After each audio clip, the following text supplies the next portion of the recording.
සුබ දවසක් දරුවනි. අද අපි මේ කතා කරන්න බලාපොරොත්තු වෙන්නේ විභාගයට ගොඩාක් වැදගත් වෙන පාඩමක් ශේෂ්ඨ පාඩම පටන් ගන්න තමයි අපි සූදානම් වෙන්නේ. ඉතින් අපි දන්නවා මේ ශේෂ්ඨ පාඩම ඉතාම වැදගත් පාඩමක්. හැම අවුරුද්දකම වාගේ ශේෂ්ඨ පාඩමේ ප්‍රශ්න වලට පිළිතුරු ලියන්න සිදු වෙලා තියෙන දරුවන්ට. ඉතින් මේ පාඩමේ තියෙන වැදගත්කම තමයි අපිට ඊළඟට විද්‍යුත් ශේෂ්ත්‍ර වලට චුම්බක ශේෂ්ත්‍ර වගේ පාඩම් වලට යද්දී මේ පාඩම ගොඩක් වැදගත් වෙනවා. ඒ පාඩම් ටික හොඳින් කරගන්න නම් මේ ගුරුත්වාකර්ෂණ ශේෂ්ත්‍ර කියන පාඩම හොඳින් අවබෝධ කරගෙන තියෙන්න ඕනේ. හරි. එතකොට ඒ වගේම මට පොඩි කතාවක් කියලා දෙත්තේ ගුරුත්වාකර්ෂණ ශේෂ්ත්‍ර මාතෘකාව අපි මේ යාන්ත්‍ර විද්‍යාව පාඩම් වගේ ගොඩාක් කරුණු ඉගෙන ගන්න නැහැ. මෙතනදී මේ අපි කරගන්න ඕනේ මේකේ ෆෝමැට් එක හරියට අපි උඩට දාගත්තොත් වරදින තියෙන්නේ උදේ සුළු කිරීම විතරයි. ඉතින් මේ පාඩම හරියට ෆෝමැට් එක ඔළුවට දාන්න හරියට ෆලෝ කරොත් හරිම ලේසි උත්තර ලියන්න.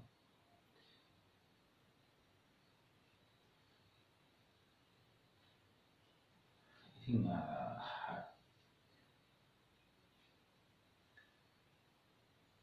මට මෙන්න මෙහෙම කතාවක් කියන්න තියෙනවා.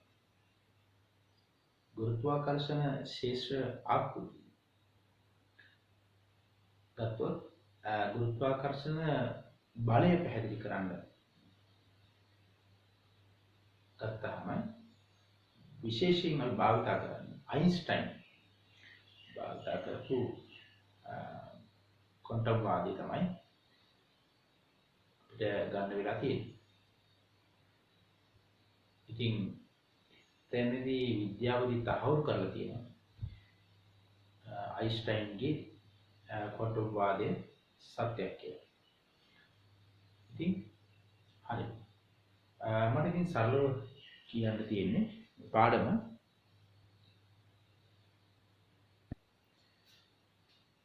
හරි. එහෙනම් ලියා ගන්නකො මාතෘකාව ගුරුත්වාකර්ෂණ ශේෂ්ත්‍ර කියලා.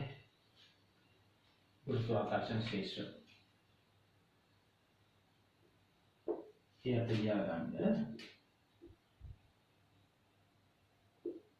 ගන්න පෘථිවිය ආසන්නයේ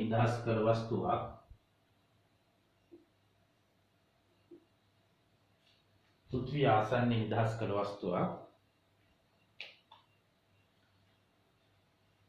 පෘථිවිය දෙසට ආකර්ෂණය වේ. මෙලෙස යම් ශේෂ්ත්‍රයක නිදහස් කළ වස්තුවක් ස්කන්ධය දෙසට ආකර්ෂණයක් ඇති වේ නම් අපිට මෙය ගුරුත්වාකර්ෂණ ශේෂ්ත්‍රයක් කියලා කියන්න පුළුවන්. හරි. එනම් පුතේ අපි මෙතනදී කියන්න පුළුවන් පෘථිවිය ළඟ විතරක් නිදහස් කරා කියන්නේ. අපිට ගන්න පුළුවන් හඳ ළඟදී නිදහස් කරාම හැරෙන්නේ හඳ ළඟට. බ්‍රහස්පති ළඟ නිදහස් කළොත් වැටෙන්නේ බ්‍රහස්පති ළඟට. ඇත්ත කතාව කිව්වොත් එහෙම ගුරුත්වාකර්ෂණය කියලා කිව්වොත්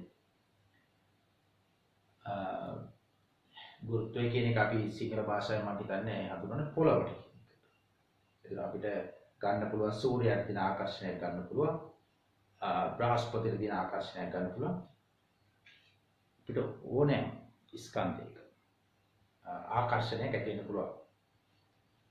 ඉතින් එහෙම කිව්වා කියලා බස් හෝල්ටේට ගිහිල්ලා බලාගෙන ඉන්න එපා. ඔබ ආදරය කරන කෙනෙක් ඔබට ආකර්ෂණය වෙයි කියලා ළඟ හිටියාම ඒක වෙනම කතාවක්. ඉතින් ඔබයි ඔබ ළඟ ඉන්න කෙනයි අතර තියෙන ඒ ස්කන්ධ දෙක ඊටාම කුඩා ස්කන්ධ. අපි මේ කතා කරන ගුරුත්වාකර්ෂණ පිළිපදවට අපි කතා කරගත්තොත් විශාල ස්කන්ධ සඳහා තමයි ඒක භාවිත කරන්නේ. එතකොට එකක් කියන්නේ විශාල ස්කන්ධ කියන්නේ එකක් හරි විශාල වෙනවා. දැන් අපි පොඩි ස්කන්ධයකුයි විශාල ස්කන්ධයකුයි අපි කතා කරන විදිහට ගුණිතය තමයි විශාල වෙන්න ඕනේ. මමයි පෘථිවිය ගත්තොත් මම කුඩා ස්කන්ධයක් වුණාට පෘථිවිය ඉතා විශාල ස්කන්ධයක්. එතකොට කුඩා ස්කන්ධ මමයි ඔබයි අතරේ මහ ලොකු ආකර්ෂණයක් ඇති වෙන්නේ නැහැ. මොකද අපි කුඩා ස්කන්ධ. ඉතින් දෙන්නගේ එක්කෙනෙක් හරි ඉතා විශාල සැලකිය යුතු විශාල ලොකු වගයක් වෙනවා. එතනදී ගුරුත්වාකර්ෂණ බලයක් ඇති වෙනවා.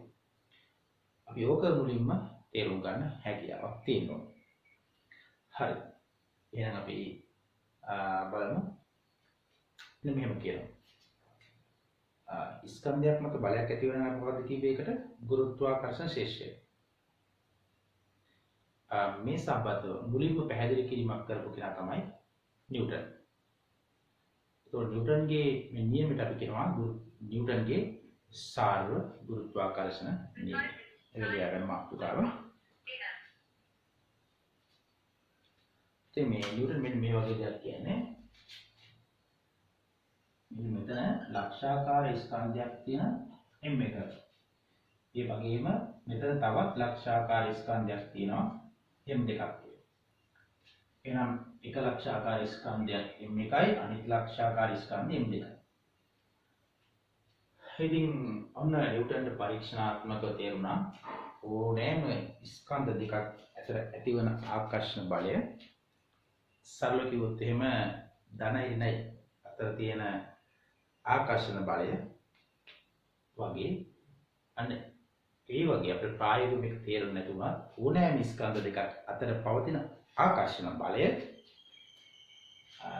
අපි බලය කිව්වහම දන්නවා පුතේ ක්‍රියා ලක්ෂයක් තියෙනවා ක්‍රියා රේඛාවක් තියෙනවා. මේ ලක්ෂාකාර ස්කන්ධ දෙක යා කරන රේඛාවක් තියෙනවනේ.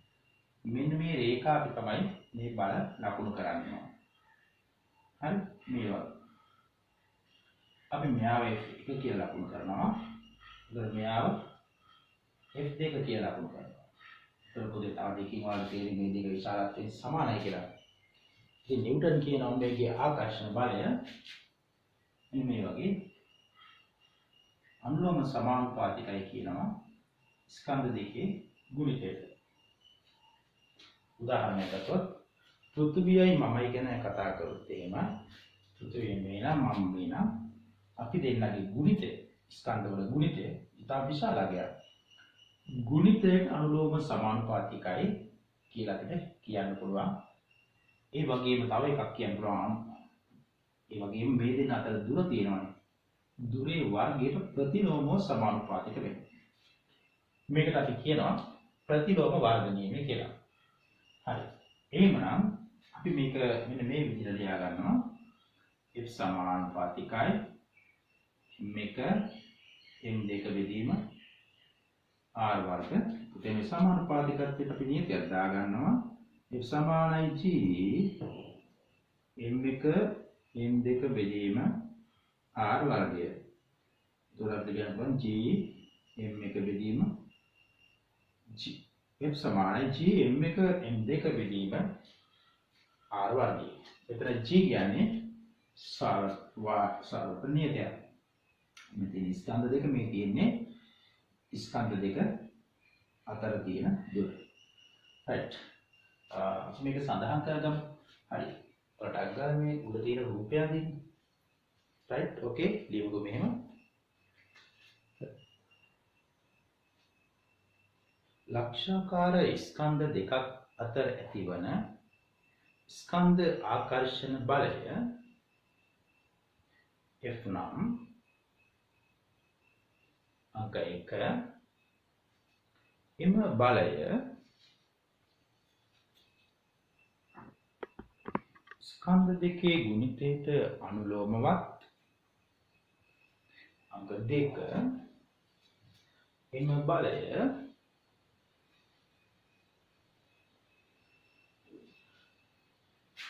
ස්කන්ධ දෙක අතර දුරෙහි වර්ගයට ප්‍රතිලෝමවත් සමානුපාතික වේ.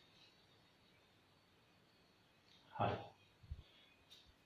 එහෙමනම් මේ විදිහට ලියන්න.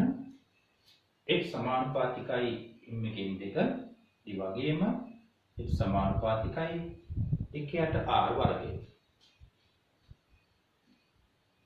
ඒකින් පුතේ මෙන්න මේ විදිහට ගන්න පුළුවන්. සමානුපාතිකයි m1 m2 බෙදීම r වර්ගයයි. ඊට පස්සේ f සමානුපාතිකයි වෙනකොට f සමාන දාලා නියතිය දාලා f සමානයි g m1 m2 බෙදීම r වර්ගය කියලා ලියා ගන්න පුළුවන්. හරි. එහෙමනම් යටින් ලියා ගන්න පුතේ වැදගත් කියලා ලියන්න. වැදගත්. හරි. පළවෙනි කාරණය. ලියමු. මෙම බලය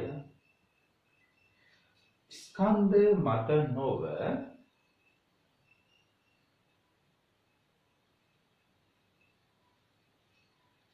ස්කන්ධ දෙකේ ගුණිතය මත රඳා පවතී. හරි.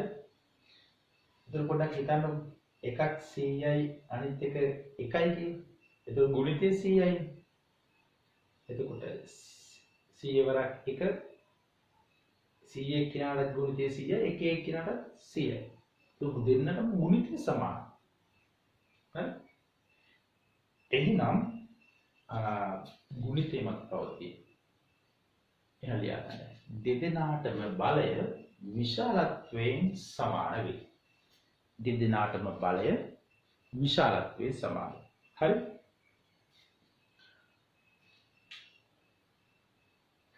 හරි. කවුරු හරි කිව්වොත් මේකේ තර්කානුකූලව විභාගයට ආව බලය සමානයි කියලා කිව්වොත් ඒක වැරදි. හේතුව මොකද? බලය දෛශිකයයි.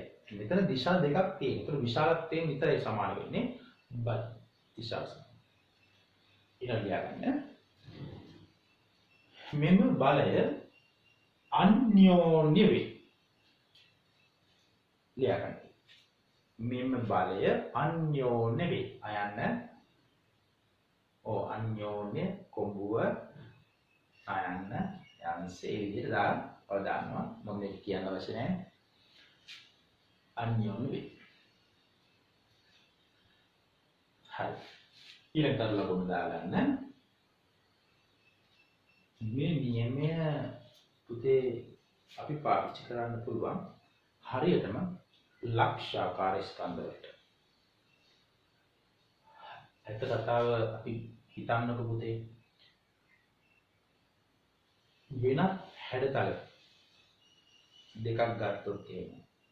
මේ වෙනත් හැඩතල වල ගුරුත්ව කේන්ද්‍ර දෙකක් අරගෙන ආදේශ කරලා හැදුවොත් මේක වැරදි. අනිවාර්යයෙන්ම ලක්ෂාකාර ස්කන්ධ වලට භාවිතා කරන්න. එහෙම නැත්නම් ඒකාකාර ගෝලයකට මේ භාවිතා කරන්න පුළුවන්. හරි පුතේ. එහෙමනම් ඒ ස්කන්ධ ව්‍යාප්තිය ඒකාකාර වන ගෝලයකට පාවිච්චි කරන්න පුළුවන්. ඒකෙත් හැඩේ ඒකාකාර වෙන්න ඕනේ. ඒතර අපි ගන්නේ ගෝලයක් ගත්තොත් ගෝල දෙකක් ගත්තොත් ගෝලවල ගුරුත්ව කේන්ද්‍ර අතර දුර තමයි ඒකෙදී අපි ගන්න.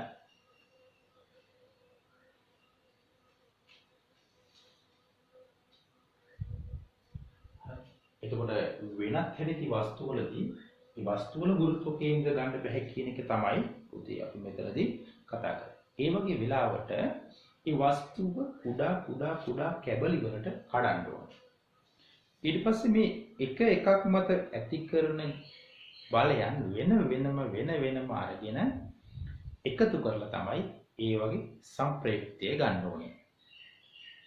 හරි. ඒ කතාව පොඩ්ඩක් අපි සරලව ලියාගමු. ලක්ෂාකාර ස්කන්ධ වලට භාවිතා කළ හැක. ලක්ෂාකාර ස්කන්ධ වලට භාවිතා කරනු ලබයි. හරි. ඒ දෙකම වරහන් ඇතුළේ ලියා ගන්න. මෙහි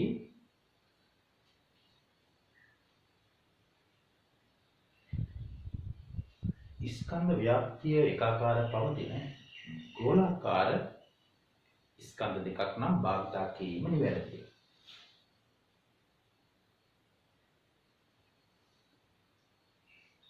තේරුණා? හරි. ඊට යටින් ආපහු වෙනම ලියන්න වරන් වරන් ලියන්න.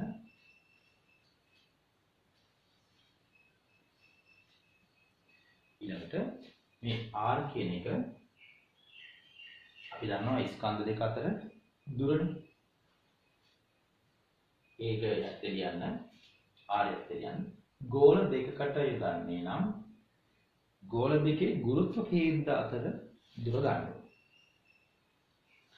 ඉදිරියට කරුවක් දාලා ලියා ගන්න. වෙනත් හැඩති වස්තුවක්. වෙනත් හැඩති වස්තු වලට යොදන්නේ නම් මම පොඩි සරල උදාහරණයක් කියපුතේ දැන් අපි හිතමු මෙහෙම දණ්ඩක් තියෙනවා.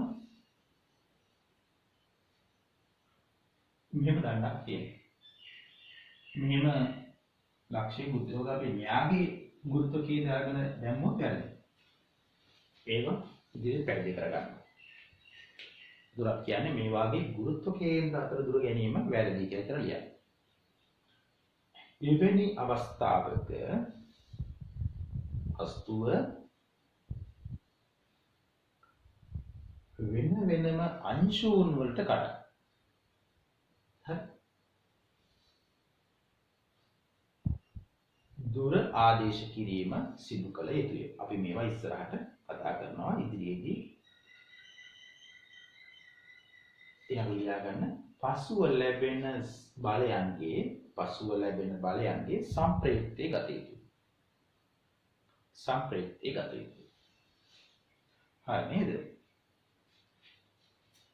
එහෙනම් අපි අහන්න පුළුවන් හැම පැත්තක් ගැනම කතා කරමු. හරි? ඊළඟට ලියා ගන්න.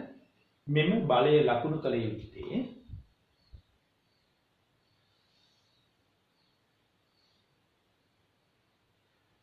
ස්කන්ධ දෙක යා කරන රේඛාවේ ඒ වගේම එකිනෙකට මුහුණලා වේ.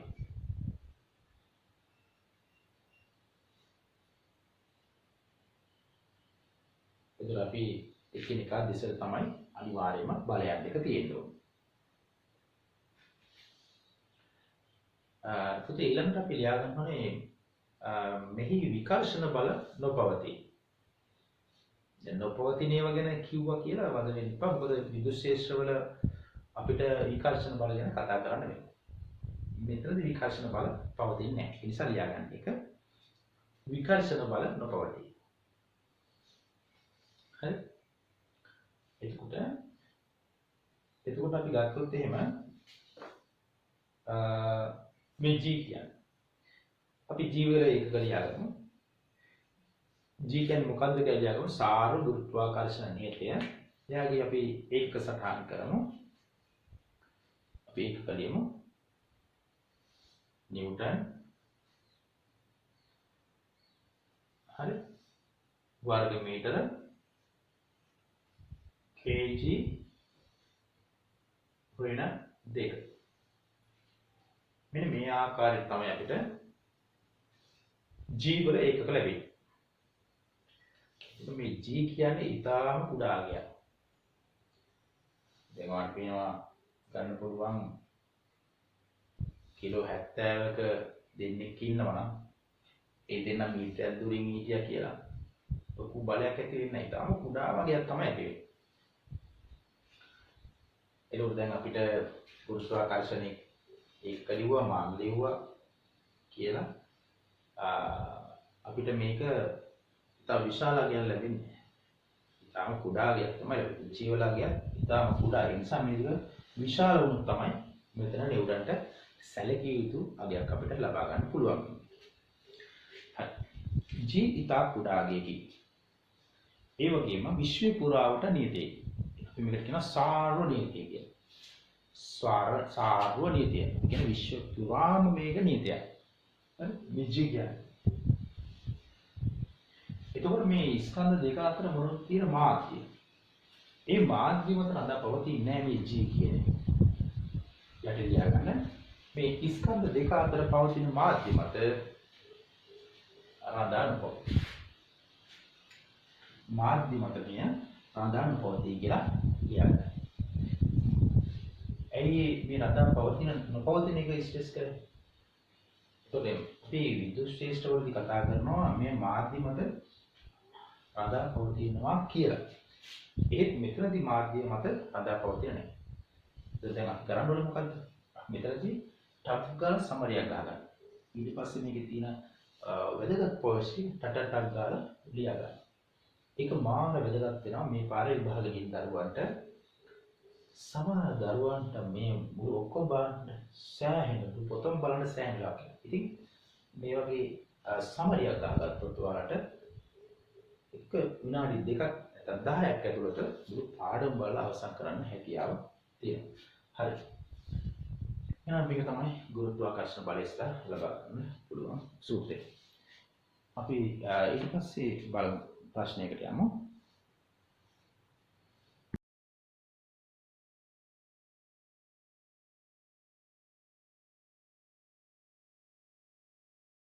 හරි. පුතේ අපේ මේ නිබන්ධනයේ මේ තියෙන 26 වෙනි ප්‍රශ්නය.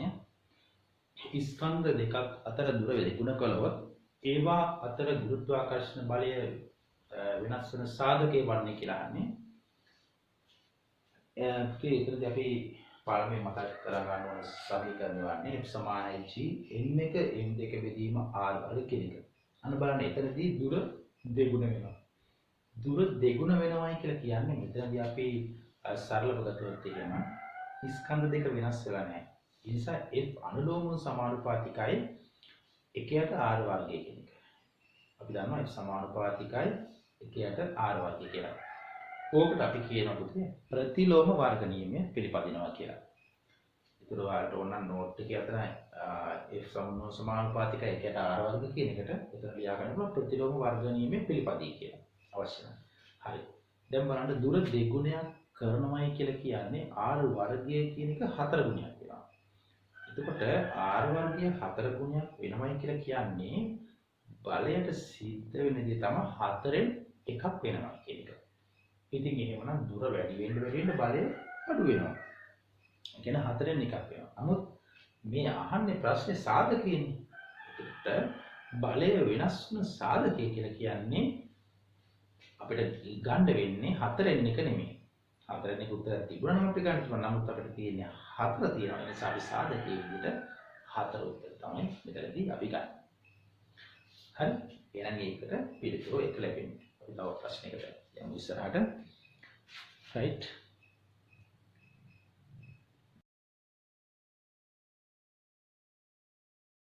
අපි ඊළඟ ප්‍රශ්නේ පොඩ්ඩක් බලමු.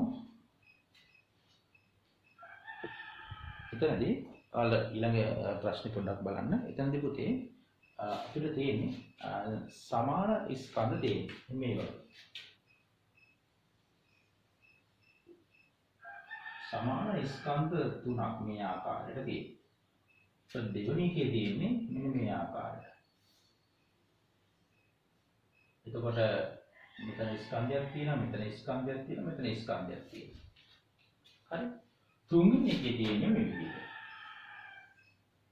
තුන්වෙනි එකේ මෙතන ස්කන්ධය හරි මෙන්න මේ ළඟ තමයි අනිත් ඒ ස්කන්ධ දෙක තියෙන්නේ. හරි. ඔන්න ඔය ආකාරයට ස්කන්ධ තුනක් තියෙනවා. එතකොට මෙන්න මේ කේන්ද්‍රයේ තියෙන ස්කන්ධයක් මත සංප්‍රයුක්තය ගැන කතා කරා. හරි. ඉතින් අපි මේක මෙහෙම හිතමු. මෙන්න මේ ස්කන්ධ දෙක, මේ ස්කන්ධ දෙක ඔන්න ඔය ආකාරයට තමයි අපි හිතන්න ඕනේ. එතකොට මේ ස්කන්ධය මගින් මේ පැත්තට බලයක් ඇති කරගන්නවා. මේ ස්කන්ධයත් එක්ක මෙයා මේ පැත්තට බලයක් ඇති කරගන්නවා. මේ ස්කන්ධය මගින් මෙයා මේ පැත්තට බලයක් ඇති කරගන්නවා. එතකොට මේ තියෙන දුරවල් සමානයි. ස්කන්ධ සමානයි. ඒ නිසා මේ සූත්‍රයට අනුව මේ බලයන් සියල්ලම සමාන වෙනවා. ඒ නිසා අපි මෙයාට අපි F කියලා දානවා. මෙයාට අපි F කියලා දානවා. මෙයාටත් අපි F කියලා ගන්නවා. එතකොට ගම් දරුවෙක් මෙතන F තියෙන නිසා 3F කියලා ගන්න පුළුවන්. එතකොට වැරදිනේ. දැන් බලන්න මේකට මේ F කැපිලා යනවා. එතකොට අපිට එන්නේ සම්ප්‍රයුක්තයට පිටදී ගන්න ඕනේ. මේ කැපිලා ගියම අපිට F කියන එක තමයි අපිට ලැබෙන්නේ. එතකොට මෙයාගේ F කියන එක ලැබෙන්නේ. හරි. ඔන්න ඒක තමයි පළවෙනි F අපි ගත්තොත් එහෙම මේකේ FA කියන එක නා හරි FA කියන එක නා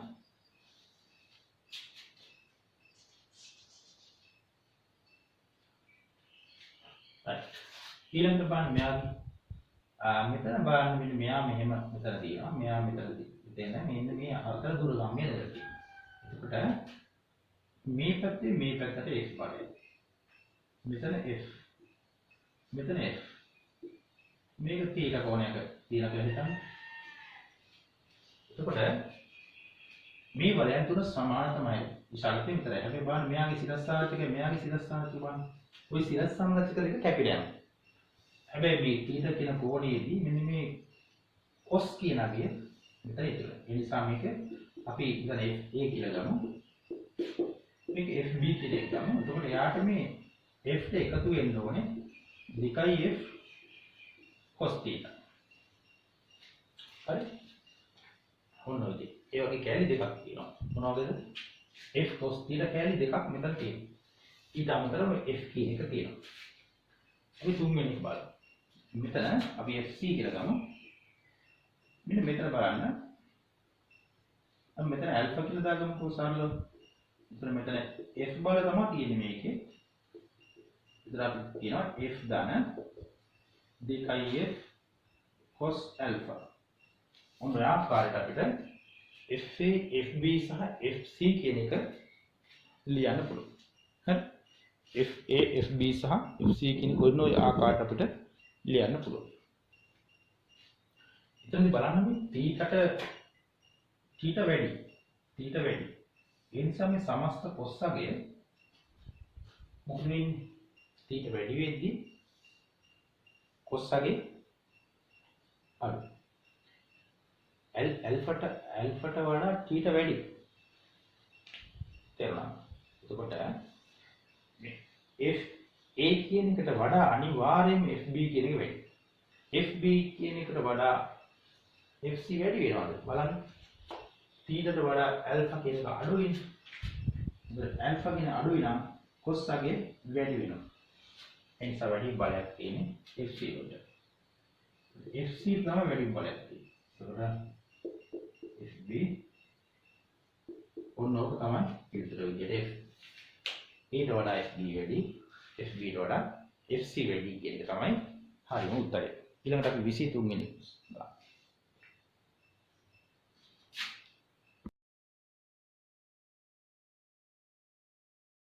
හොඳයි. අපි ඊළඟ ගැටලුවට යමු. ඊළඟට දීලා තියෙන ගැටලුව වලට පේනවා ඇති මම දාලා තියෙන ස්ක්‍රීන් එකේ. මේක ගුරුත්වාකර්ෂණ බලය සම්බන්ධව අහපු අමාරු ප්‍රශ්න මේක තමයි විභාගයකදී. ඉතින් මේ අවුරුද්දේ ගොඩක් දරුවෝ මේ විෂය කරුණු ඔළුවට දාගෙන තිබුණේ නැහැ. ඉතින් ඒ නිසා තමයි මේක අමාරු ප්‍රශ්න විදියට යාලට දකින්නේ. ඉතින් අපි දැන් මෙතනදී මෙන්න මේ වගේ දෙයක් තියෙනවා. මෙන්න එකක් තියෙනවා. එතකොට මෙයා ආර්ධව තියෙනවා. මෙතනක් තියෙනවා. මෙන්න මේ ආකාරයට. ඒකම තියෙන්නේ. එතකොට දිගේ වෙනසක් නැහැ. හරි? පැහැදිලි පේනවා ඇති.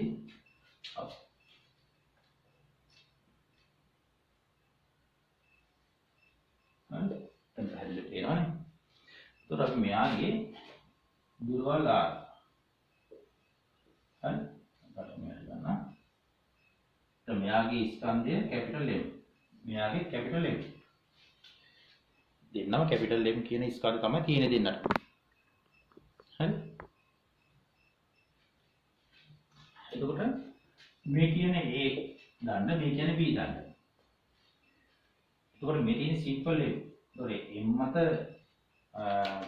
A කියන කෙනාගේ මත ඇති කරන බලයක් තියෙනවා. මෙයාගෙන් මෙයාම ඇති කරන බලයක් තියෙනවා. එතකොට අහනවා මෙන්න මේ බලයන් දෙකේ විශාලත්වය. ඒතකොට විශාලත්ව දෙක සංසන්දනය කරන්න ඕනේ. දැන් ඇත්තටම මේ පැත්තට බලයක් ඇති කරනවානේ. ඒත් අපි A කියලා කියමු. මේ පැත්තට ඇති කරන බලය FB කියලා කියමු.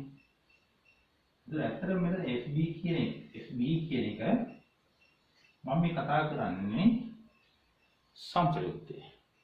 හැබැයි මේ සංප්‍රයුක්තය එන්නේ මේ ආකාරයට. අපි ඉස්සෙල්ලා කතා කරා මේ විදිහට අපිට ගන්න පුළුවන් වෙන්නේ ඒකාකාර ලක්ෂාකාර එකක් හෝ ඒකාකාර ගෝලයක්. නමුත් මෙතනදී අපි ගන්න ඕනේදී වෙන ගන්න මම කොහොමද කලින්ම අර අපේ සූත්‍රය ලියා ගන්නම්.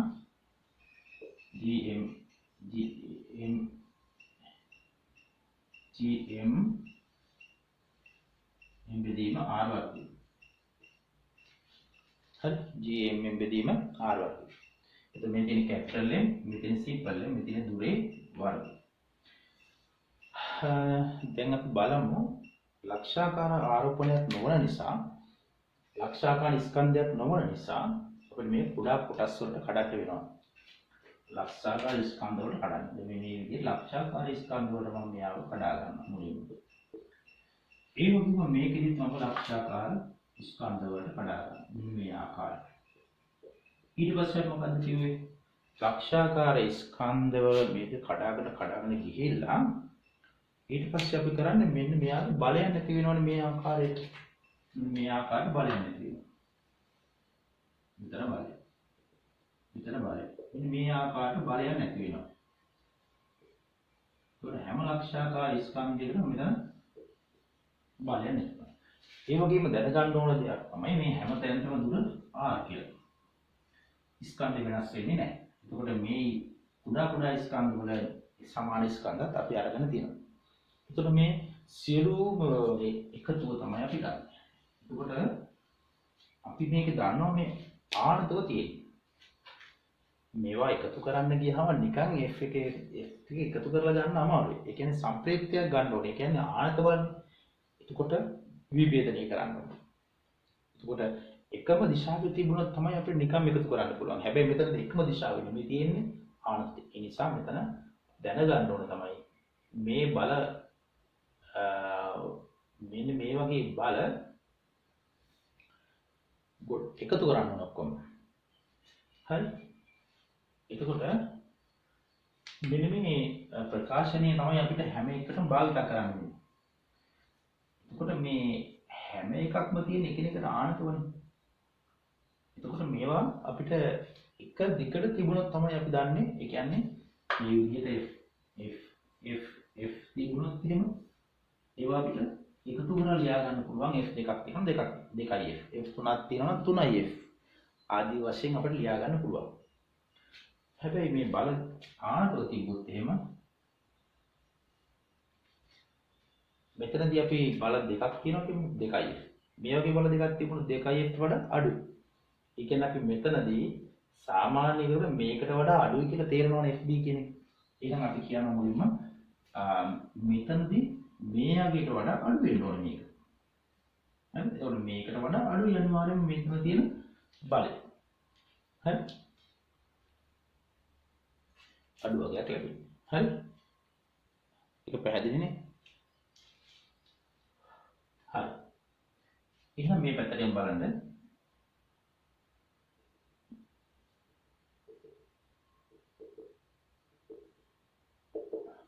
හරි අපි කණික ලියාගමු FB කියන එක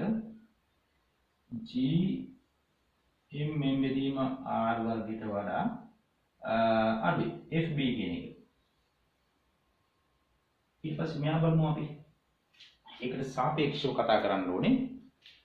දැන් මෙතන අර වගේමයි මෙතනදී ස්කන්ධ දෙක ලක්ෂාකාර ස්කන්ධනේ. එතකොට ඒක සමාන විදියට ස්කන්ධ දෙකේ ගුණය තියෙනවා. නමුත් මෙතන R තමයි මේක වෙනස් වෙන්නේ.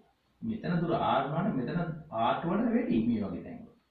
එතකොට F වලගෙන අඩු වෙනවා. එතකොට මෙයාට සාපේක්ෂව මෙයාට හැමතැනම R සමානයි. ස්කන්ධත් එක්ක ගත්තාම මේ අංශුමයි මේ අංශුමයි.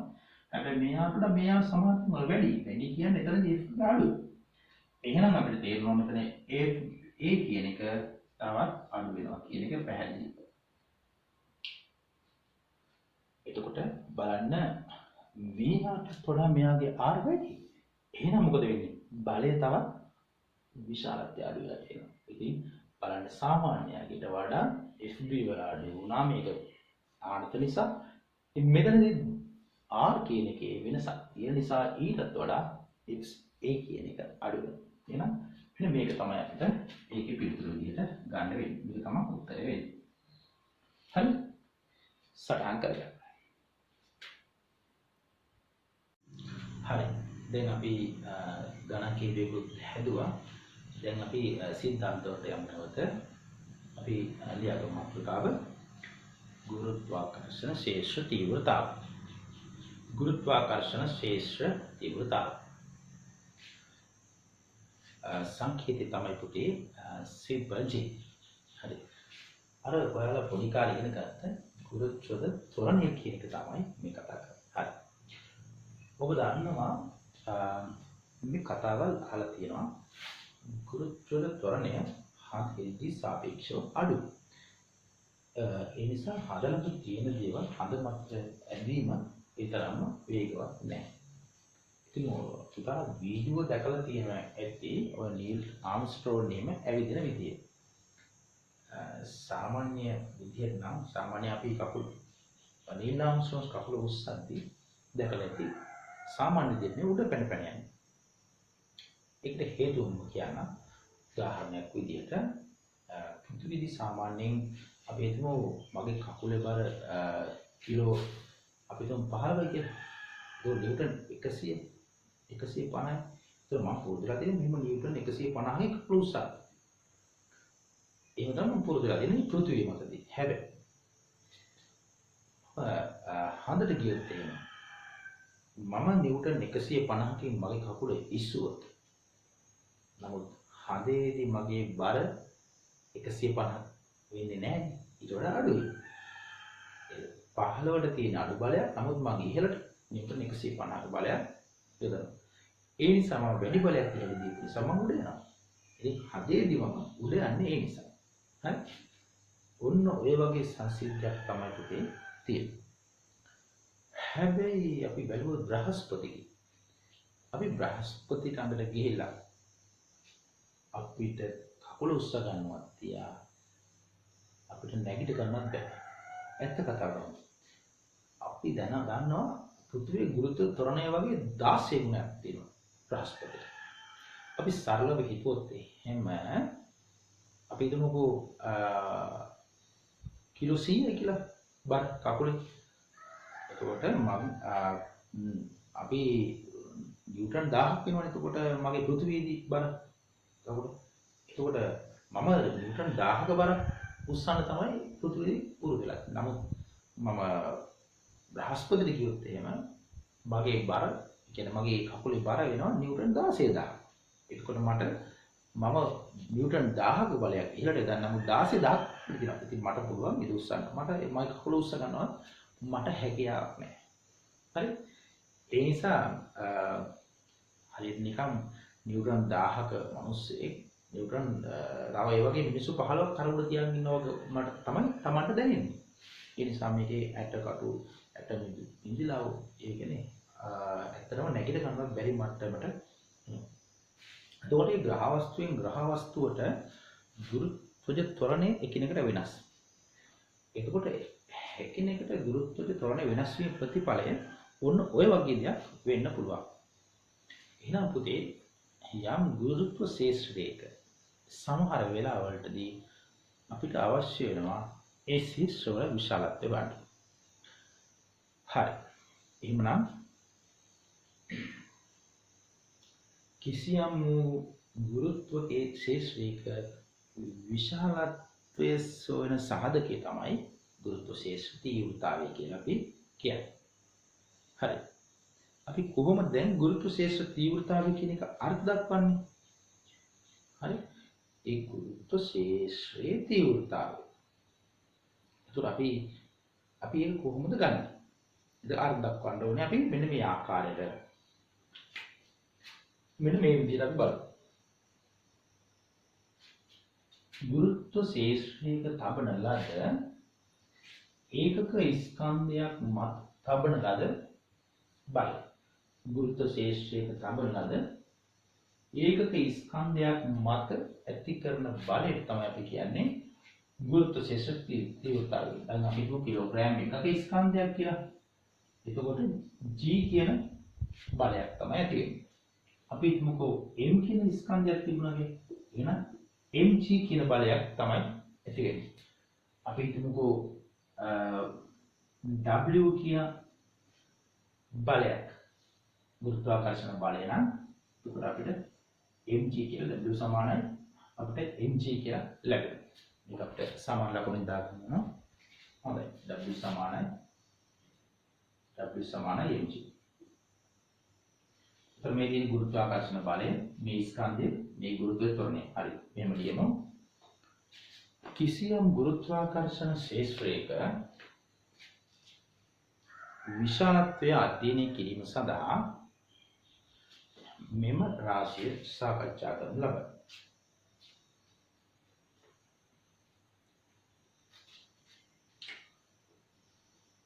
හරි. එහෙනම් අර්ථ දෙකම ලියා ගන්න. ගුරුත්ව ශේෂ්ත්‍රයක තබන ලබන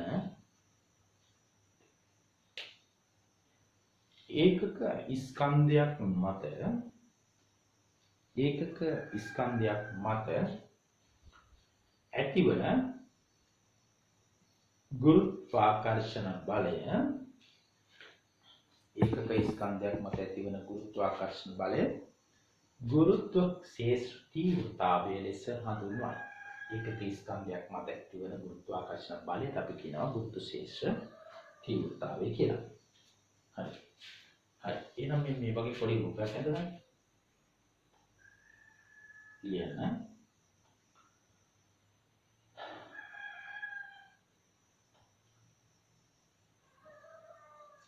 ඒකක ස්කන්ධයක් මත ඇතිවන බලය සමානයි G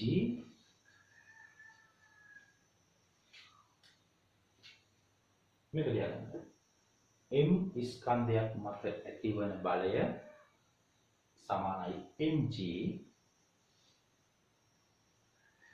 එහෙනම් අපිට ලියා ගන්න පුළුවන් W සමානයි mg කියලා. හරි.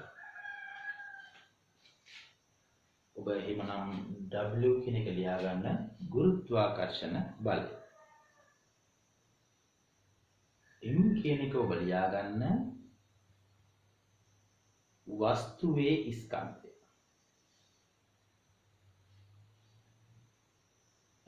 ගුරුත්වාකර්ෂණ බලයට අපි කියන්නේ අනිත් එක බර කියලා. මෙතන බර කියලා කියනවා. G කියන්නේ ගුරුත්වජ ත්වරණය.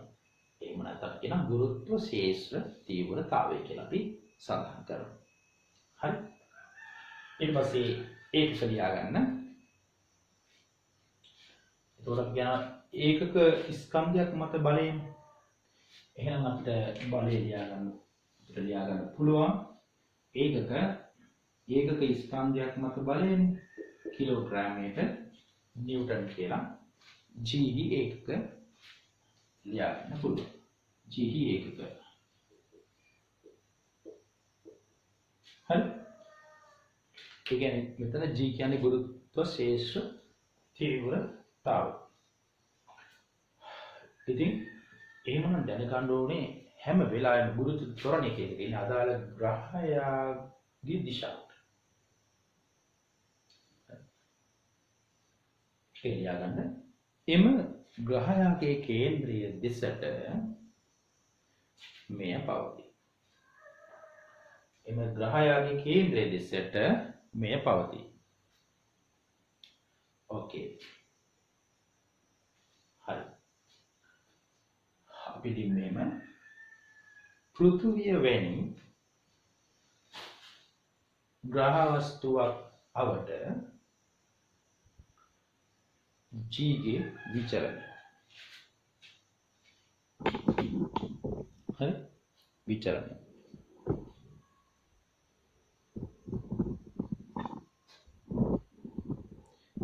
පෘථිවියේ ලියාගන්න වෙනවා. පෘථිවියේ ස්කන්ධයේ කැපිටල් M ද පෘථිවියේ අරය කැපිටල් R ද යයි සිතමු.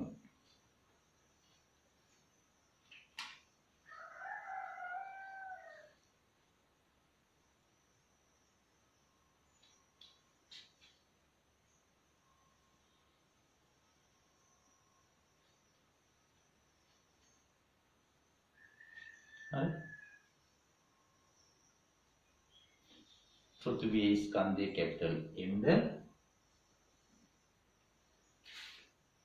ස්කන්ධයේ කැපිටල් M ද අරය R ලෙස සැලකමු. ඒ වගේම අදාළ ග්‍රහ වස්තුවේ ඝනත්වය ඒකාකාරව පවතින්නේ යයි ගනිමු. එරෝ ඉලක්කමික දාලා ලියා ගන්න. පෘෂ්ඨයේ මත පිහිටි ලක්ෂයක. මුලින්ම අපි ඒ ගැන බලමු. මේ අවස්ථා තුනක් ගැන කතා කරනවා. පෘෂ්ඨය මත පිහිටි ලක්ෂයක් කියලා ගන්න මෙන්න මෙතන.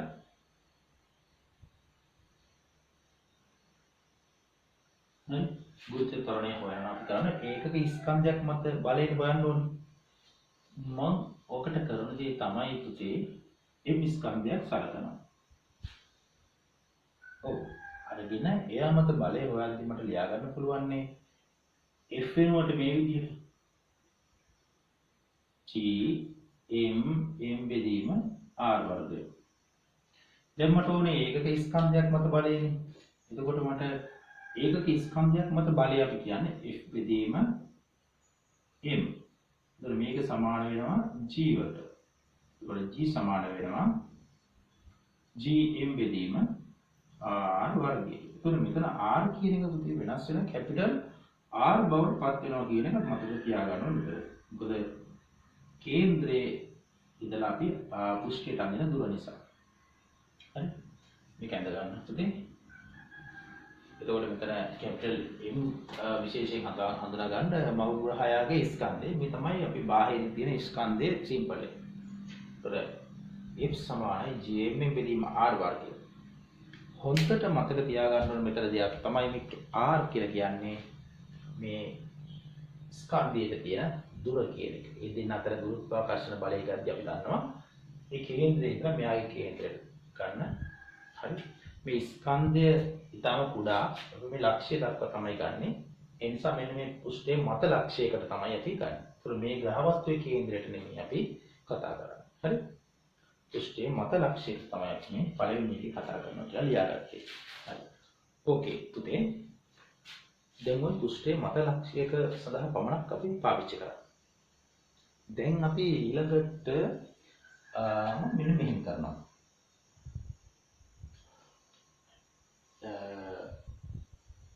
අපි මෙයා ඒකාකාර ග්‍රහයක් කියලා හිතලා. ඔව්. අපි ආදේශ කරනවා මෙන්න මෙයාගේ ස්කන්ධය වෙනුවට ඝනත්වයේ වාරයක් මෙන්න මේ ආකාරයට ආදේශ කරනවා. හරි. අපි G වලට මෙතෙන්ම ගන්නවා අපි G ඝනත්වය දාන්න පුළුවන් මට මෙතෙන්ට ඝනත්වයේ වාතාවක් 3න් 4ක් 5 R ගණන් බෙදීම R වර්ගය. මේක සුළු වුණාම අපිට ලැබෙනවා G D එතන 4යි 5 හරි මේව ගත්තොත් මෙයාට R යටින් 3යි. හරි. එතකොට දැන් මෙතන මෙන්න මේව නියතයි. මේක නියතයි, මෙතන නියතයි, මෙතන නියතයි, මේ තුන නියතයි. ඒ නිසා අපිට G සමානුපාතික වෙන්නේ කාටද? එතකොට D වලටයි R වලටයි. හරි. දැන් මේක මේ අපි ගන්න ඉදිරි ගැටලු වලට අපිට මේක පහසුවක් වෙනවා. G සමානුපාතික වෙන්නේ මොන වගේ අවස්ථාවකද? මෙතනදී සමාන අරයන් තියෙන ග්‍රහලෝක දෙකක් තිබුණා. ඒ දෙන්නගේ ඝනත්වය වෙනස් නම් දුර විශාලත්වය සමාන වුණාට ඝනත්වය වෙනස් වුණාම ගුරුත්ව ත්වරණය වෙනස් වෙනවා. හරි? එතකොට දැන් බලන්න මේ ඝනත්වය සහ අරේ ගුණිතයෙන් තමයි එතකොට අපිට මේක වෙනස් වන සාධකය කියන එක එන්නේ. ඝනත්ව සමාන වෙලා තිබුණොත් අරයන් වෙනස් වෙන්න ඕන. දැන් උදාහරණයක් විදිහට හිතන්න ලොකු අරයක් තියෙනවා බ්‍රහස්පති කියලා හිතන්න. ගුරුත්වජ ත්වරණය වැඩි කියලා හිතන්න. එහෙනම් වැඩි වෙන්න හේතුව කොට අරයක් වැඩි වෙලා කියලා ඝනත්වයක් වැඩි වෙන්න පුළුවන්. ඒ කියන්නේ යාගේ ගුරුත්ව ත්වරණය වැඩි පෘථිවියට වඩා. අපිට සමාන වෙන්න නම් මොකද කරගන්න? ඔව් අපිට සමාන වෙන්න නම් මෙයාගේ ගුණිත සමාන. ඒක මෙයාගේ ගුණයක් වුණාම මෙයා වාගයක් වෙන්න ඕනේ. ඒතකොට දෙකට දෙක කැපිලා යනවා. හරි. අන්න ඒ විදිහට මේක ගුණිතය සමාන වෙන්න ඕනේ කියන එක තමයි වායේ සාධකයේ විදිහට දකින්න ඕනේ. අනිත් ඒවා නියතයිනේ. ඔය 4යි 5 කියන එකයි 3යි කියන g කියන එක වෙනස් වෙන්නේ නැහැ. ඒතර අනිත් වෙනස් වෙන සාධකයේ මෙන්න මේ දෙක අණු විතරයි ගුරුත්ව ත්වරණය එතකොට වෙනස් වෙන්නේ කියන එක ගැන අවබෝධය තියාගන්න ඕනේ. හරි. මේවා මේ එන්න පුළුවන් පාස් පේපර්ස් වල එන්න පුළුවන් දේවල්. ඒ නිසා මේක අපි පොඩ්ඩක් කතා කරලා තියාගන්න ඕනේ. හරි. ඉතින් අපි තව ඉස්සරහට යනවා. ඊළඟට අපි කතා කරනවා මේ අපි කතා කරේ පුතේ මේ තියෙන පුස්තයක් මත ලක්ෂ්‍ය. හරි. ඊට පස්සේ අපි කතා කරනවා මේකේ පුස්තයට එහායින් තියෙන ලක්ෂ්‍යයක් ගැන. එහායින් තියෙන. ඊට පස්සේ අපි නැවත කතා කරනවා පුස්තයේ ඇතුළෙන් තියෙන ලක්ෂ්‍යයක් ගැන. මේක දවස් පුස්ත වලට අපි විදුලි ශේෂ්ඨවලදී නැවත අපි කතා කරනවා. ඒක අපි මේ කතා කරන දේ බලන්න. හරි. එතකොට අපි මේ dr ගුණිතය සමාන වෙනවා කියන එක මම මෙතනදී ඔයාලට භාවිත කරන්නේ ඉදිරියේදී අපි මෙන්න මේ સિદ્ધාන්ත වලට එනවා. හරි. අපි ඊළඟට කතා කරමු. රෝගිලක්කන් දෙක දාගන්න. රෝගිලක්කන් දෙක දාගන්න. පිටත ලක්ෂයකදී පිටත ලක්ෂයක සිට එක දාගන්න.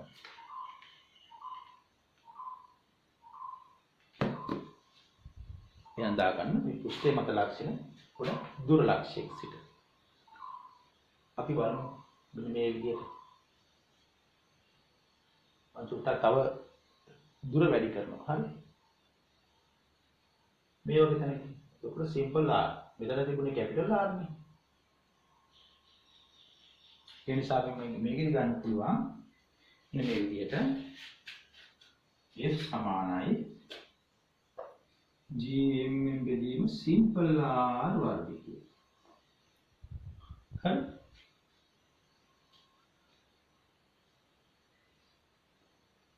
දැන් අපිට මෙතන සිම්පල් g කියන එක අපිට ගන්න ඕනේ. එතකොට සිම්පල් g කියන එක අපි කස්තුත් මෙතනින් මම ඉස්සරහට ගන්නවා. gm බෙදීම r වර්ගය කියන එක. එතකොට අපිට සිම්පල් ස්කන්ධය මත මේ g හඳා පවතින්නේ නැහැ. මව් ග්‍රහයා මත පමණයි මේ g හඳා පවතින්නේ. ඒකගේ ස්කන්ධයක් මත ඇතිවන බලය ගැන හරි. දැන් කලින් දෙවියන්ට අදාළ ටිකක් ලියා ගන්න.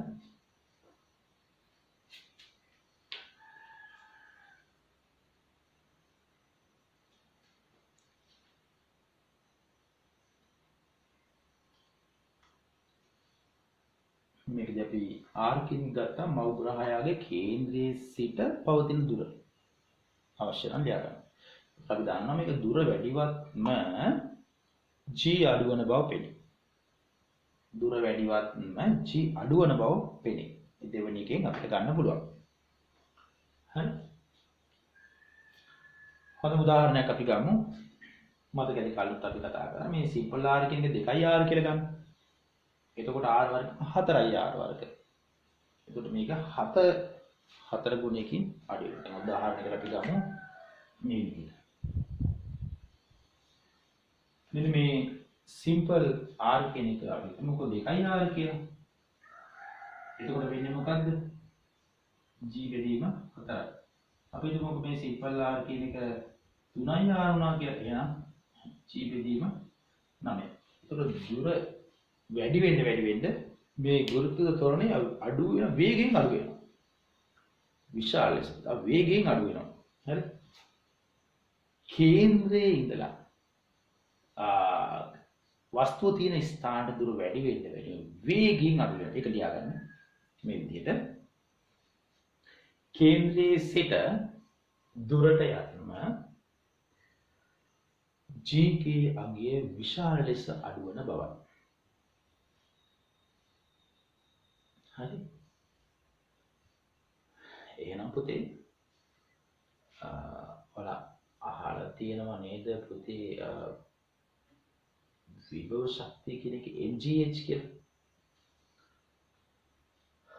එතකොට අපිට ග්‍රහලෝක රොකට් එකක් යවන්න උනොත් එහෙනම් mgh කියන එක අපිට දාන්න බෑ හැමතැනටම.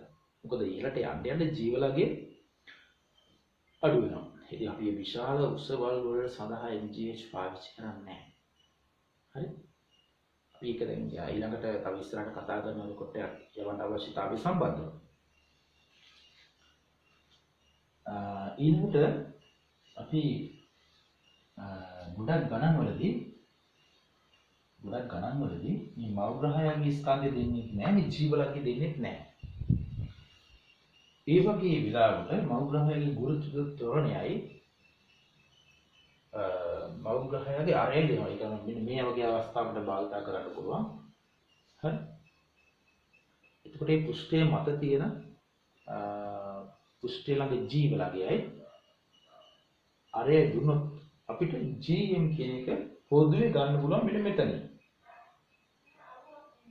gr වර්ගය මගේ. හරි? එතකොට අපිට gm වෙනුවට gr වර්ගය කියන එක ගන්න. මෙතනින් අපිට ගන්න පුළුවන් gm වෙනුවට gr වර්ග කියන එක කතා කරන්න පුළුවන්. හරි? මෙතන gm වෙනුවට gr වර්ග අපිට කතා කරන්න පුළුවන්. ගැටළු වලදී ඉන්න මේ දේ ගැන ගොඩාක් තැන්වලදී ප්‍රශ්න කරනවා. ඒ නිසා ඔයාලා දැනගන්න මේ ජීවලගේව මෞග්‍රහයාගේ ස්කන්ධේවත් දීලා නැති වෙලාවට මේ මෞග්‍රහයාගේ පෘෂ්ඨයේ මත ජීවලගයයි මේ මෞග්‍රහයාගේ අරයයි දුන්නොත් අපිට gm හොයා ගන්න පුළුවන්. ඒක අපි ආදේශ කරනවා ගණන් වලට. තැන් වලට gm වෙනුවට අපිට ආදේශ කරන්න පුළුවන් gr වර්ගය කියන එක. හරි? එහෙනම් අපි ඊළඟ කොටසට යනවා. ඒ කොටස තමයි මෙයාගේ අභ්‍යන්තරයේ හරි තියෙන අවස්ථාව. ඊට කලින් චුට්ටක් මෙතන මේ ආල්සප්‍රසන කියනවා. සුළු කිරීමේ පහසුවට මේ අර්ථය ගන්න. සුළු කිරීමේ පහසුවට gm වෙනුවට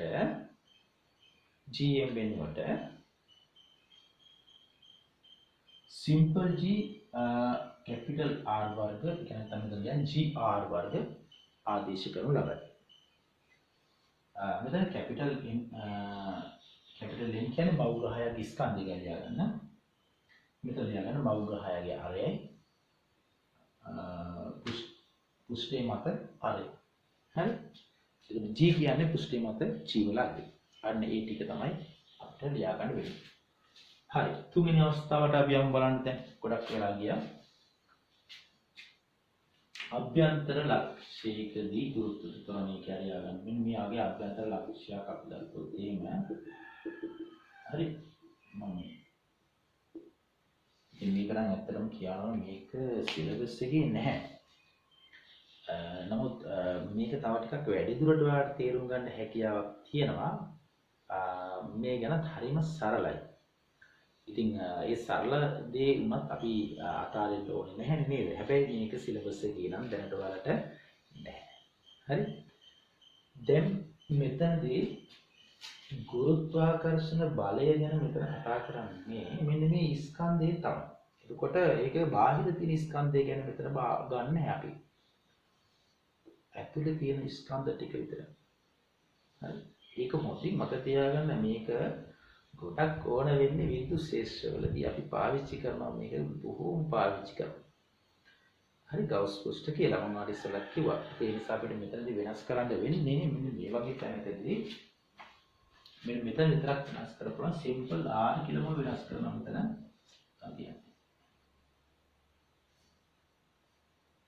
මෙතන සිම්පල් R. මෙතනත් අපිට සිම්පල් R නේ. අපිට සිම්පල් R කියලා. මෙතන එන්නේ සිම්පල් R කියලා. හරි? එතකොට G සමානුපාතිකයි කාටද එතනදී? G මෙතන අපි මොකක් හරි ග්‍රහයක් ගත්තොත් එහෙනම් එයාගේ ඝනත්වය නියතයිනේ. ඒක අදාළ ග්‍රහයාගේදී අපි එක ග්‍රහයක් ගන්න. එතකොට G සමානුපාතිකයි R කියන එක එනවා. හරි? එතකොට දැන් පුතේ බලන්න මෙන්න මේ ඇතුලේදී G සමානුපාතිකයි R කියලා. හැබැයි බාහිර පෘෂ්ඨයකදී අපිට G එන්නේ 1ට R වර්ගයට තමයි අනුලෝම සමානුපාතික උනේ. ඉතින් ඔබට සරලව තියෙන කතාව තමයි පුතේ. දුර යන්න පෘෂ්ඨයෙන් එහා පැත්තට යන්න මෙයාගේ ජීවලගේ අඩු වෙනවා. ඒ කියන්නේ පෘෂ්ඨයෙන් ඊවතට යන්න ජීවලගේ අඩු වෙනවා. හැබැයි පෘෂ්ඨයෙන් ඇතුළට යද්දි මොකද වෙන්නේ? ජීවලගේ කේන්ද්‍ර ටික වැඩි වෙලා පෘෂ්ඨය දක්වා වැඩි වෙලා උපරිම වෙන්නේ පෘෂ්ඨයේදී. ජීවලගේ. හරි? මෙතන යන්න මේ සඳහා භාවිත කරන්නේ අභ්‍යන්තර ස්කන්ධයේ පමණි. හරි? ඊපස්සේ මෙතන ලියා ගන්න. ඊට පස්සේ G අනුලෝම සමානුපාතිකයි R කියන මට්ටමට දක්වා මෙතන ලියා ගන්න තුන්වෙනි එක අදාළයි. හරි?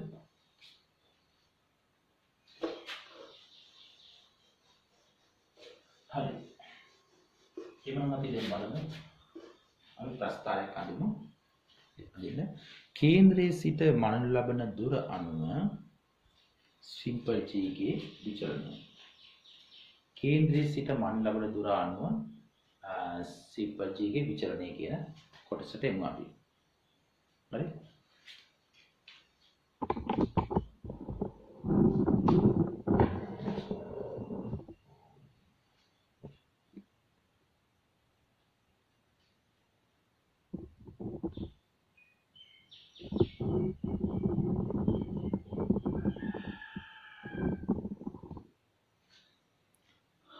මේ ආකාරයට බලමු.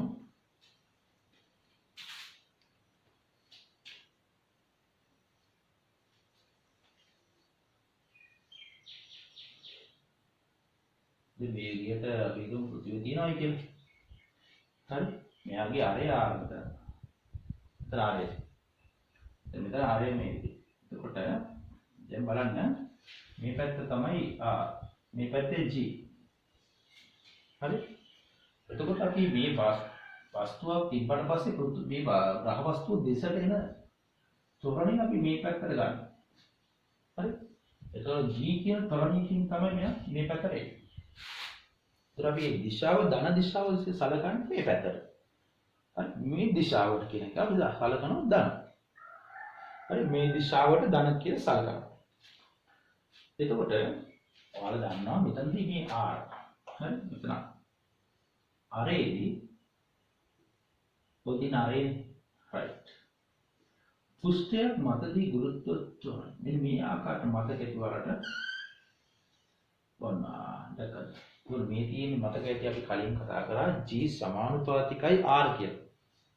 ඒක තමයි මේ තියෙන්නේ. ඇතුළේදී මේ පෘෂ්ඨය දක්වාම අපිට ජීවලගේ ඒකාකාරව මේ විදිහට G සමානුපාතිකයි R. හැබැයි ග්‍රහ වස්තු පෘෂ්ඨයෙන් එළියට යද්දී අපි දන්නවා මෙන්න මේ ආකාරයට මෙන්න මේ ආකාරයට වෙනස් වෙනවා කියලා අපි දන්නවා. හරි? මෙතන අනුලෝම සමානුපාතික මේක ප්‍රතිලෝම සමාන. මෙතන අපි කියන ප්‍රතිලෝම වර්ග නියමයේ තමයි මෙතනදී පිළිපදින්නේ. එහෙනම් මේ පැත්තට බලමු. ඒකට අපි ජීවලගේ මේ පැත්තට සලකපු නිසා අපි මේ පැත්ත අදින්න වෙන්නේ ඍණ විදියට. ඒ නිසා අපි මේ පැත්තට අපි සලකලා මේ විදිහට පෘෂ්ඨය මත මේ පොඩක් දික් කරන්න ගන්න මේ විදිහටම දික් කරන්න ඕන අපි වෙනසක් දෙයක් නෑ. ඔන්න විදිහට අර දික් කරනවා. ඊට පස්සේ මේ පැත්තේ මෙන්න මේ ආකාරයට මෙන්න මේ වෙනස් වෙනවා. හරි? එතකොට වැඩිම ගුරුත්ව ත්වරණයක් පවතින්නේ කොහොමද කියලා වුණොත් පෘෂ්ඨේ. ග්‍රහ වස්තු පෘෂ්ඨේ තමයි වැඩිම ගුරුත්වය ත්වරණයක් පවතින. මේ ප්‍රශ්නයක් ඇහුවොත් ඔයාලට ඒක ඉක්මනින්ම කියන්න පුළුවන් හැකියාවක් තියෙනවා. පෘථිවිය ගත්තොත් නම් පෘථිවියේ ගුරුත්ව ත්වරණය 10ක් පවතින්නේ පෘථිවි පෘෂ්ඨයේ. හරි? ඇතුළතදී G අනුලෝම සමානුපාතිකයි R, බාහිරදී G අනුලෝම සමානුපාතික 1/r වර්ග ප්‍රතිලෝම නියමයේ පිළිපදිනවා. කියන්නේ මෙන්න මේ සම්බන්ධතා දෙක ඉතාම වැදගත් වෙනවා. ඒකට වැඩිම G පවතින්නේ කොහෙද? පෘෂ්ඨයේ මත. ඒ ග්‍රහ වස්තුවේ පෘෂ්ඨයේ. හරි. එතන රයිට් එයාගම මාතෘකාව උදාසීන ලක්ෂ්‍ය කියලා. උදාසීන ලක්ෂ්‍ය.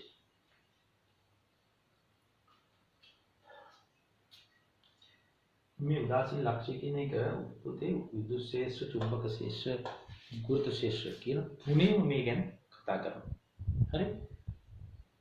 ඔයාලා දන්නවා මේ ගුරුත්ව ශේෂ්ත්‍ර කියන ඒවා පෘථිවිය වටේම තියෙනවා.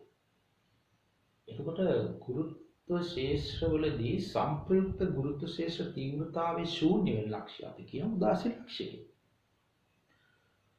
උදාසීන ලක්ෂ්‍යයක් යනු යම් ශේෂ්ත්‍රයක් තුළ සංප්‍රයුක්ත ගුරුත්ව ශේෂ්ත්‍ර තීව්‍රතාවයේ ශූන්‍ය වන ලක්ෂ්‍ය අදාළ ග්‍රහ වස්තුව අතර අපිට ගන්න පුළුවන් අදාළ ග්‍රහ වස්තු වල උදාසීන ලක්ෂ්‍ය විදියට සංප්‍රයුක්ත ගුරුත්ව ශේෂ්ත්‍ර තීව්‍රතාවයේ ශූන්‍ය වන ලක්ෂ්‍ය උදාසීන ලක්ෂ්‍ය සංවිධානය. මේ සඳහා ශේෂ්ත්‍ර කීපයක් පැවතීම අවශ්‍යයි. සංප්‍රයුක්ත ගැන කතා කරන නිසා ශේෂ්ත්‍ර කීපයක් තියෙනවා. හරි? හරි. දැන් බලමු අපි සංප්‍රයුක්තයක් ගැන අපි කතා කරනවා. ඒ වගේම දෛශිකයක් ගැන කතා කරනවා. ලියාගන්න මේ විදිහට පෘථුවිය සහ හඳ සලකමු. උදාහරණයක් විදිහට ගමු. පෘථුවිය සහ හඳ සලකමු. පෘථුවිය මේ හඳ. හරි? පෘථුවිය සහ හඳ. එතකොට මෙයාගේ මෙන්න මේ ආකාරයට එදින අතර හරි? අපි දැන් අවශ්‍ය නම් මේක දාගන්න පුළුවන්. මෙතන මෙයාට තියෙනවා R අපිට උනම් මෙයාගේ ආරේ ගන්න පුළුවන් R moon. අපිට දාගන්න පුළුවන් මේකෙදි R moon. හරි? මේ අතරමැදි ලක්ෂ්‍ය රේඛාවක් තියෙනවනේ. ඒතකොට මේ රේඛාව දිගේ තමයි මේ ආකර්ෂණ බල ඇති වෙන්නේ. මේ රේඛාව දිගේ තමයි ආකර්ෂණ බල ඇති වෙන්නේ. හරි?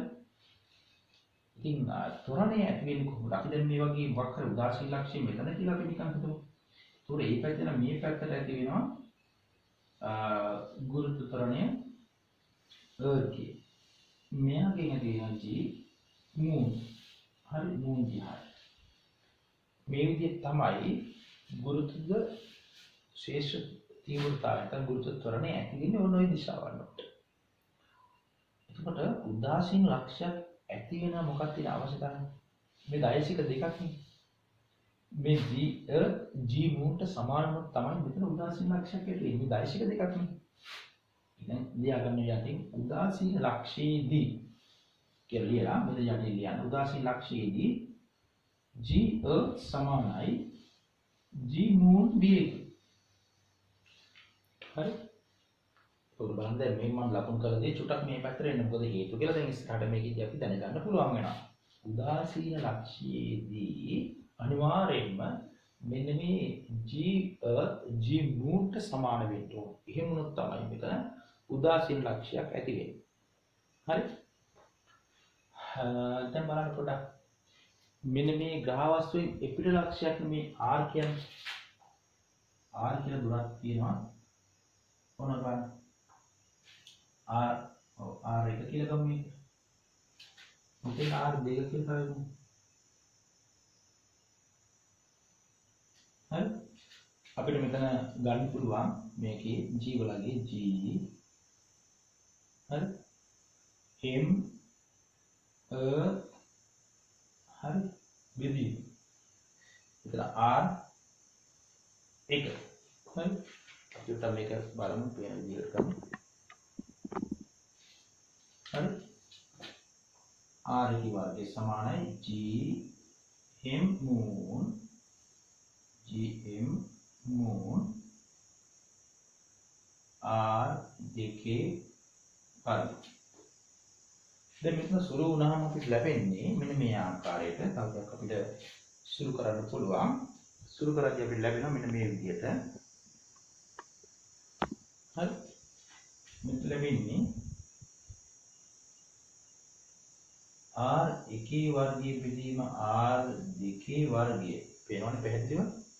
සමාන වෙනවා M earth බෙදීම M moon. හරි. එතකොට අපි M moon M earth විදිහට ගත්තා. එතකොට මේ තියෙන්නේ පොළොව. පොළොව විශාල නිසා R වැඩි වෙන්න ඕනේ. මේක වැඩි නම් මේ පැත්ත වැඩි වෙනවා. M අඩු වෙද්දී R දෙක අඩු වෙන්න ඕනේ. හරි. එතකොට මෙයාගේ ස්කන්ධය අඩුයි. ඒ නිසා මෙයාගේ දුර අඩු වෙන්න ඕනේ. ස්කන්ධය වැඩි එක්කෙනාගේ දුර වැඩි වෙන්න ඕනේ. ඒ කියන්නේ මෙන්න මේ R එක වැඩි වෙන්න ඕනේ. ඒ කියන්නේ ආ ස්කන්ධ වැඩි නම් R එක වැඩි. හරි.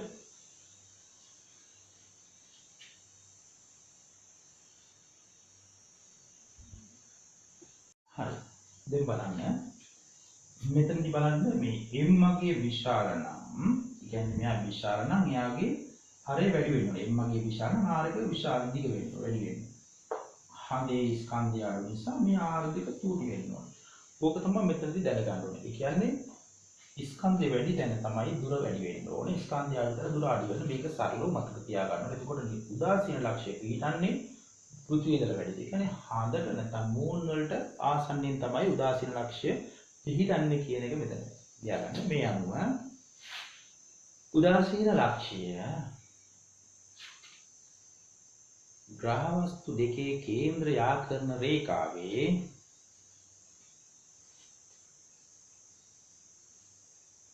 කුඩා ග්‍රහ වස්තුවට ආසන්නව